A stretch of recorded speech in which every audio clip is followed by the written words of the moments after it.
Hi viewers, welcome to our channel. ప్రస్తుతం మనతో పాటు దాము బాలాజీ గారు సీనియర్ జర్నలిస్ట్ ఉన్నారు. వారితో ఒకసారి మాట్లాడదాం. సార్ నమస్కారం. సార్ బెట్టింగ్ యాప్స్ ఇష్యూ ఒకటి జరుగుతుంది కదా సార్. ఈ నేపథ్యంలో రెండు పరిణామాలు చోటు చేసుకున్నాయి. ఒకటి ఏంటంటే సార్, ఇప్పుడు చాలా మంది నాన్ వేషన్ మొదలు పెట్టాడు, అంటే ఎవరెవరు బెట్టింగ్ యాప్స్ ప్రమోట్ చేస్తున్నారని చెప్పేసి తన సోషల్ మీడియాలో పెట్టడం, తర్వాత సజ్జన్ గారు రియాక్ట్ అవ్వడం, ఇదంతా చూస్తాం. ఇప్పుడు నాన్ వేషన్కి అగెనిస్ట్ గానే కేసులు పెడుతున్నారు, అతన్ని అరెస్ట్ చేయించే ప్రయత్నం అయితే చేస్తున్నారు. ఇమ్రాన్ ఖాన్ అని ఒక వ్యక్తి పెట్టారు, బన్నీ సన్నీ యాదవ్ కూడా అతనికి యాంటీగా మాట్లాడుతున్నారు. సో ఏం జరుగుతుంది ఇష్యూలో అని చెప్పేసి ఒక డౌట్ వచ్చింది. అంటే బెట్టింగ్ మాఫియా ఏమన్నా రంగంలోకి దిగి వీళ్ళిద్దరికి అగెనిస్ట్ గా, నాన్ వేషన్కి అగెనిస్ట్ గా ఏమన్నా చేసే ప్రయత్నం చేస్తుందా అని చెప్పేసి కూడా అనుమానాలు వ్యక్తం అవుతున్నాయి. అండ్ ఇంకోటి ఏంటంటే సార్, ఇప్పటి వరకు చాలా మంది స్టార్ల పైన కూడా కేసులు నమోదయ్యాయి. ఇటు బాలకృష్ణ గారి ఇన్వాల్వ్మెంట్ కూడా ఉంది. ఆయన అన్స్టాపుల్ షోలో కూడా బెట్టింగ్ ప్రమోషన్ జరిగిందని చెప్పేసి కూడా ఆరోపణలు అయితే వస్తున్నాయి సార్. మరి ఏం జరిగే అవకాశం ఉంది? దీనికి సంబంధించి ఏం చెప్తారు? బెట్టింగ్ యాప్స్ వ్యతిరేక ఉద్యమం ఆయన మొదలు పెట్టాడు. సే నో టు బెట్టింగ్ అని హ్యాష్ట్యాగ్తో ఎవరు సజ్జనారు, అది బాగా ఊపందుకుంది. ఇక్కడ తెలంగాణ పోలీసులు కూడా యాక్టివేట్ అయ్యారు. ఆల్రెడీ పంజాగుట్లో 11 మంది యూట్యూబ్ కావచ్చు మిగతా ఇన్ఫ్లుయెన్సర్ల మీద కేసులు పెట్టారు. మియాపూర్లో 25 మంది మీద కేసులు పెట్టారు. అందులో పెద్ద పెద్ద వాళ్ళు కూడా ఉన్నారు. రాణా ఉన్నాడు, ప్రకాష్ రాజు ఉన్నాడు, విజయ్ దేవరకొండ ఉన్నాడు, అలాగే చాలామంది దాంట్లో ఉన్నారు. సో ఈ నేపథ్యంలో ఇప్పుడు కొన్ని ట్విస్టులు ఇక్కడ చోటు చేసుకున్నాయి. ఒకటేమో శ్యామలకి హైకోర్టులో ఊరట, అంటే ఈమెను అరెస్ట్ చేయొద్దండి, విచారించండి, విచారణకి కోఆపరేట్ చేయమని ఆమెకు చెప్పాడు. సో ఆ మేరకు ఆమెకు ఊరట అనుకోవచ్చు.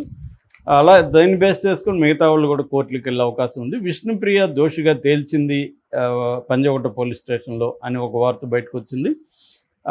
అట్లాగే బాలకృష్ణ వల్ల నేను 80 లక్షలు పోగొట్టుకున్నానని నెల్లూరుకు చెందిన రాంబాబు అనే వ్యక్తి పంజాగుట్ట పోలీసులను ఆశ్రయించాడు.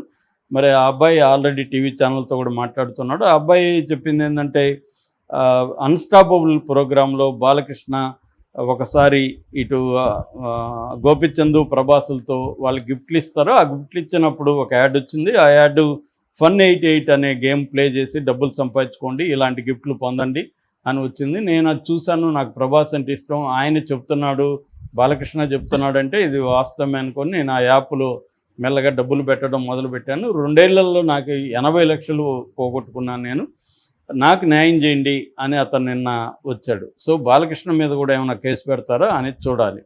So that is number 1. Next ఇప్పుడు లేటెస్ట్ ఇదేంటంటే, ఈ బెట్టింగ్ల మీద ఈ స్థాయిలో తెలంగాణలో ఇప్పటి వరకు ఈ పోరాటం జరగలేదు, ఏ రాష్ట్రంలో కూడా జరగలేదు.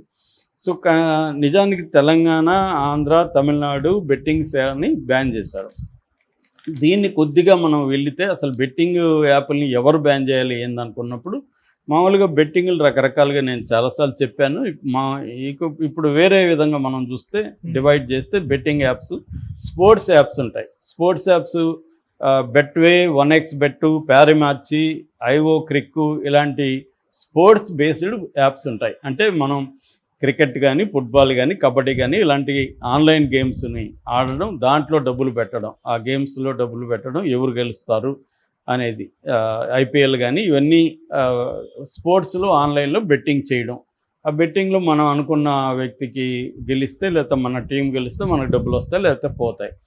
That is one thing. రెండవది fantasy based betting apps. Fantasy బేస్డ్లో ప్రధానంగా Dream11, MPL ఈ 2 పాపులర్. Dream11 అంటే క్రికెట్లో 11 మెంబర్స్ని మనమే సెలెక్ట్ చేయాలి, మనం సెలెక్ట్ చేసి మన ప్లేయర్స్ని మనం పెట్టుకుంటాం. అట్లాగే వేరే వాళ్ళని సెలెక్ట్ చేస్తారు.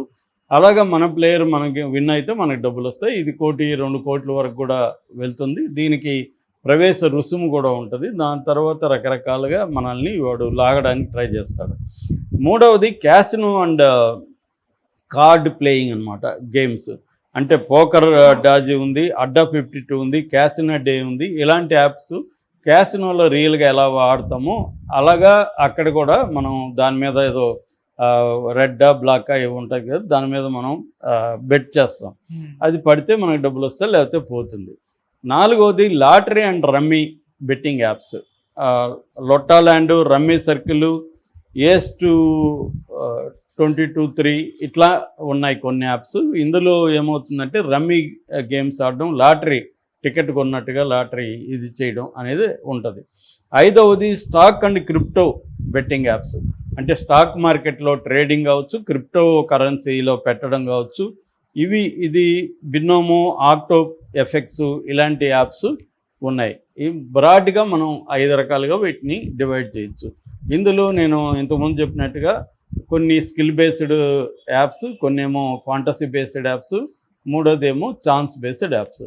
సో ఇండియాలో మనకి నేషనల్ వైడ్ ఒక లా లేదు.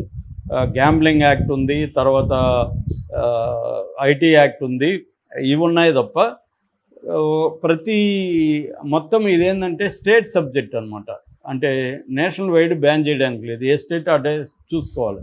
అలాగా 2017లో తెలంగాణ గేమింగ్ యాక్ట్ అనేది ఒకటి వచ్చింది. తెలంగాణ గేమింగ్ బ్యాన్ చేసింది, ఆంధ్ర బ్యాన్ చేస్తారు, తమిళనాడు బ్యాన్ చేస్తారు. దీంట్లో ఏమైందంటే కొంతమంది ఏం చేస్తున్నారంటే ఈ గ్రే ఏరియా ఉంది. అంటే ఇప్పుడు for example fantasy and skill based ఈ రెండింటినీ అలో చేస్తుంది గవర్నమెంట్స్. సుప్రీంకోర్టు కూడా ఫాంటసీ కింద ఫాంటసీ దాన్నే స్కిల్ బేస్డ్ అని చెప్పి వాటిని అలో చేసింది. ఓన్లీ ఛాన్స్ బేస్డ్ వాటిని మాత్రమే బ్యాన్ చేస్తుంది. ఈ క్రమంలో ఏం చేస్తున్నారంటే ఈ బెట్టింగ్ యాప్స్ ఇండియా నుంచి కొన్ని ఆపరేట్ అవుతున్నాయి, కొన్నేమో విదేశాలు మాల్టా, జిబ్రాల్టర్, కురాకావో ఇలాంటి దేశాల నుంచి ఇవి ఆపరేట్ అవుతున్నాయి. సో వాళ్ళకి అక్కడి నుంచి ఆపరేట్ అవుతాయి కాబట్టి ఇక్కడ ఉన్న చట్టాలు వాటికి వర్తించవు. సో ఇక్కడ కూడా ఏం చేస్తున్నారంటే ఛాన్స్ బేస్డ్ యాప్స్ కూడా మేము స్కిల్ బేస్డ్ యాప్స్ అని చెప్పేసుకొని వాళ్ళు గవర్నమెంట్ నుంచి పర్మిషన్ తెచ్చుకుంటున్నారు.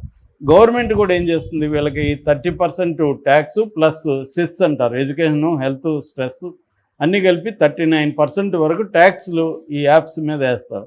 ఈ యాప్స్లు ట్యాక్స్ కడతారు. సో 39 అంటే 40 వేసుకుందాం, 40% ట్యాక్స్ గవర్నమెంట్కి వస్తుంది. కాబట్టి గవర్నమెంట్ కూడా వీటిని చూస్తున్నట్టు వదిలేస్తుంది. సో ఈ క్రమంలో వీళ్ళు ఏం చేస్తున్నారంటే ప్రమోషన్లు రకరకాల పద్ధతులు చేస్తున్నారు. ఒకటి ఈ ఇన్ఫ్లుయెన్సర్లను పెట్టుకోవడం, 2 ఏదైనా ఐపీఎల్లో జరిగినప్పుడు టీవీలో యాడ్లు ఇవ్వడం, క్రికెటర్లను పెట్టుకోవడం, సినిమా స్టార్లను పెట్టుకోవడం, తర్వాత గేమ్ ఆడేవాడిని కూడా ప్రమోషన్కి వాడుకోవడం. నువ్వు కానీ ఇంకొక 5 మందికి రెఫరల్ ఇస్తే నీకు ఇంత ఫ్రీ ఇస్తాము, ఇంత పర్సంటేజ్ కమిషన్ ఇస్తామని చేయడం. సో వీళ్ళు ఏం చేస్తారంటే నాకు ఇంత డబ్బులు వచ్చింది, నేను ఆడానని మనం లేనిపోయిన అబద్ధాలు చెప్పి ఎందుకంటే వేరే వాళ్ళని చేర్పించాలి కదా, అందుకని నాకు డబ్బులు వచ్చింది, బాగా వచ్చింది, నేను గేమ్ ఆడుతున్నాను, నువ్వు బ్రహ్మాండంగా ఇంట్లో కూర్చొని సంపాదిస్తామని వీడు చెప్పి ఇలాగా జరుగుతుందన్నమాట. సో ఈ నేపథ్యంలో ఏమైందంటే ఎప్పుడైతే సజ్జనార్ దీన్ని తీసుకున్నాడో తెలంగాణ పోలీస్ సీరియస్గా తీసుకొని పెద్దవాళ్ళ మీద కేసులు పెట్టింది. దీంతోపాటు సైబర్ సెల్ బ్యూరో ఉందన్నమాట, తెలంగాణ సైబర్ క్రైమ్ బ్యూరో ఉంది. ఆ బ్యూరో రంగంలో దిగారు. ఆ బ్యూరో తరపున ఇప్పటివరకు 113 యాప్స్ని వాళ్ళకి నోటీసులు ఇచ్చారని 108 యాప్స్ని బ్యాన్ చేశారు. బ్యాన్ అంటే దీన్ని ఏమంటారంటే